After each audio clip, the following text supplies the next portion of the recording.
এই স্যার, তুই যে এই রণবীর অপমান করলে এটা কি ঠিক হচ্ছে? এটা আমার পার্সোনাল ব্যাপার। তুই আমার পার্সোনাল ব্যাপার হলে কত বুঝকে? হ্যাঁ, তুই কিন্তু অনেক একটু বেশি করে একটা এই তুই আমার কি করবি রে? হ্যাঁ, তুই কি এত বেশি বুঝকে? আমি তোর যা করার পাই তুই এটা স্বপ্ন পাওয়ার পাইছি না।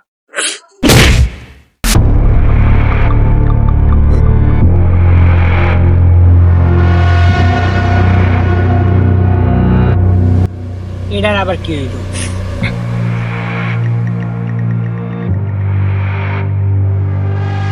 এটা তো মজা গেছে।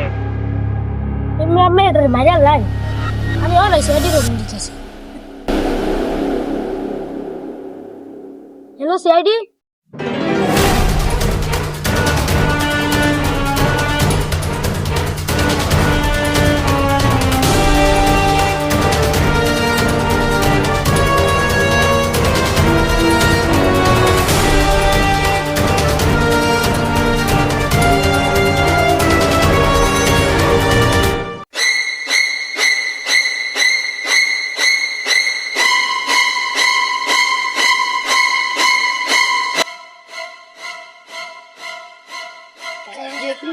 এই তুই এটাকে কিভাবে মেরেছিস বল?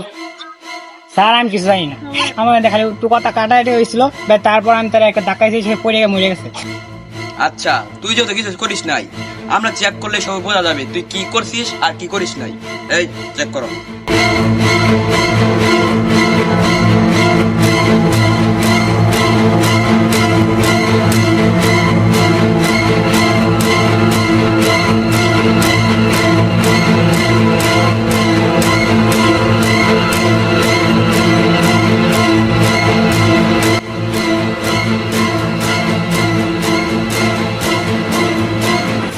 স্যার এই কমলার খুলসটা পাইলাম। স্যার লাস্টের ভিতর আর কিছু পাইলাম না, শুধু এই কমলার খুলসটা পাইলাম।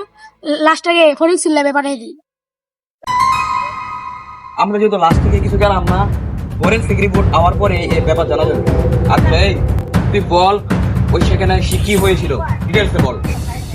স্যার আমি কিছু জানি না, তার একটা বন্ধু ছিল রণবীর, তার সাথে সে ব্যবসা করতো, তার ব্যবসা নিয়ে একটু কথা কাটাকাটি হয়েছিল, তার জন্য সে তার সাথে অবহেলা করে অনেক কিছু বলছে, তার জন্য স্যার এক পর্যায়ে তার সাথে আমার কথা কাটাকাটি হয়, বাদে আমি তাকে ধাক্কা মারি, সে মারা যায়।